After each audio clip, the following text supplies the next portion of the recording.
Haut-Îlot, la course de swimrun la plus difficile au monde. Ces îles suédoises sont le berceau de la discipline. Une combinaison de nage en eau libre et de course à pied uniquement pratiquée en duo, reliés par une longe. Dans cette édition, parmi les concurrents, Kate et Alexandre.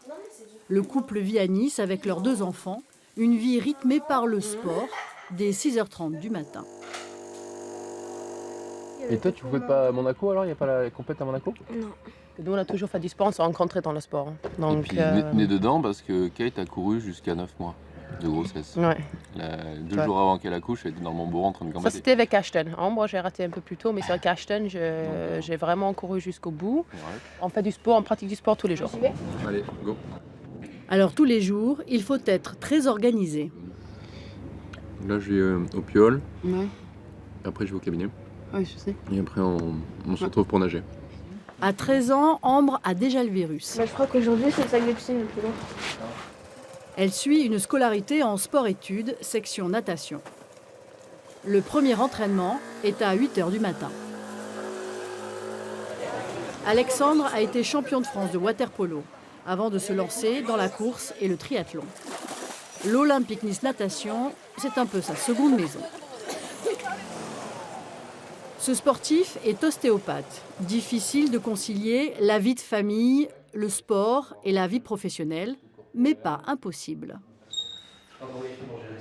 Le gros avantage, c'est que je suis profession libérale. Donc je suis mon propre chef, donc j'organise le planning comme je veux. Je vais toucher mon Madame Pastor. Et puis Kate, elle, travaille dans l'événementiel à Monaco. Ses horaires lui permettent également de s'entraîner sérieusement. Ok, pas de problème. Qui est la plus sportive entre les deux? Bah, c'était moi avant, puis elle a pris le relais. Ça y est. En fait, l'élève a dépassé le maître. L'élève, j'aime bien. N'importe quoi. Le programme du jour, 5 km en nage fractionné avec un travail de résistance musculaire. Un entraînement adapté au swimrun, réalisé jusqu'à 4 fois par semaine. Les matins se suivent mais ne se ressemblent pas. Kate et Alexandre préparent leurs valises. Ce soir, ils seront en Italie. Demain, c'est jour de compétition. Alors ça, c'est le matériel les Paul Boy, donc qui vient directement de Suède. Et puis les chaussures typées trail, en fait. Typées trail, mais qui sèchent bien quand ils sortent de l'eau. Pour la première fois, la course se fera en solitaire. Dans l'eau, Kate ne sera pas tractée par son mari. Je ne sais pas vraiment ce que ça donne sans le linge. Donc on va voir.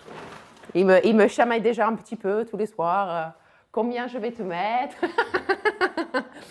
Car le point fort de Kate, c'est la course. À son actif, de nombreux triathlons parmi les plus réputés de la planète. En une année, le couple parcourt 10 000 km sur Terre et 7 000 dans l'eau. Ils sont dans le top 10 des meilleurs mondiaux de leur catégorie. Les compétitions s'enchaînent. Donc ce week-end, on était sur Val-Sivière, un swimrun de 51 km, avec quand même 43 km de course à pied et 8 km de natation. Cette année, leur saison a démarré à Saint-Raphaël il y a 3 mois. Avec, comme à chaque épreuve, des efforts, des transitions difficiles, des risques, à 2. Dans le swimrun, vraiment, oui, on a binôme. Binôme dans la vie, binôme dans le sport. Ouais. Et c'est vrai que quand on gagne une course et qu'on est 2 et on est en couple, c'est carrément énorme, parce qu'on est au top. Là. Quand vous êtes bien classé, quand vous arrivez en bonne position, il y a cette euphorie, mais il y a l'euphorie aussi du partage.